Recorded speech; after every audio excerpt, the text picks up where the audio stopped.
Magandang hapon mga ka-MG. For today's video, ako ay pupunta ng St. Cabrini Medical Center. Kasi si Miss ay nagpa-laboratory sa kanyang UTI.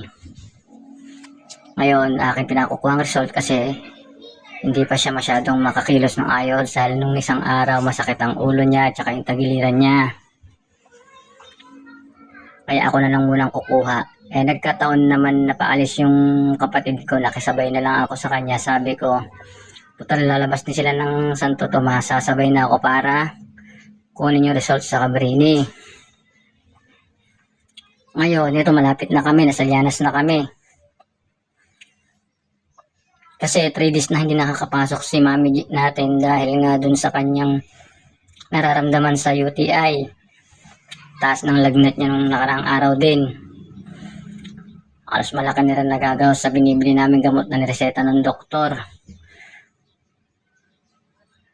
Medyo traffic lang ng konti kanina pero ngayon okay na kaya nakakat yung video Traffic na una kaya kinat ko yung video.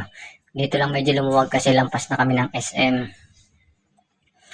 Ayan lang yung St. Cabrini mga ka-MG. Tanaw na dito. Kakaliwa na lang kami dito sa inihintuan ng mga jeep at nililikuan ng mga jeep.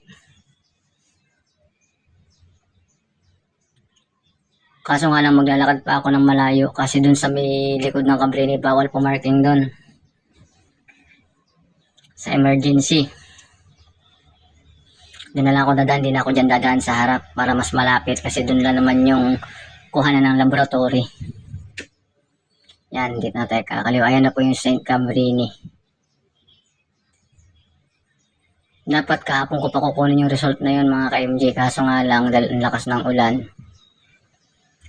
Ngayon ko lang makukuha. Bali doon na nga kami paparada mga ka-MJ sa may 7-Eleven na lang kasi doon wala pa kami babayarang parking. Yan, dito sa kaliwa na kami dadaan. Diyan lang naman malapit yung 7-Eleven. Bali lalakarin ko na lang. Ayan, dito na lang kami sa tabi ng pulang kotse paparada. Diba, nilaki na minus ko, 4 na balik dapat ako ng sakay pero nakatipid ako. Tsaka hindi pa hassle ang biyahe. Yan, ako maglalakad na. At yung kapatid ko ang aking videographer muna at gawa ng, sabi ko video na lang habang naglalakad.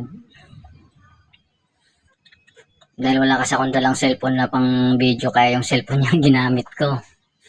Andito na pa ako sa loob. Ngayon may nakita akong doktor. Ayun, yung sinusundan kong doktor na yun. Tinuro niya dun sa may loob ng laboratory, doon ko daw kukunin. Yung pala, siya rin pala ang kukuha ng result. Yung hawak kong papel na slip. Siya din ang naghanap. Ayan no. Ako nahihiyang magtanong, kaya sabi ko yung kahapon pong result ni Gina Murano. Ayun, kinuna sa akin ng doktor yung result. Siya din ang maghanap. Siya nga nagturo, siya rin naghanap. Ayan, nakuha ko na mga ka-MG Ako yung uwi na po para mapakita ko ng imis na cleared naman at negative siya dun sa ibang result.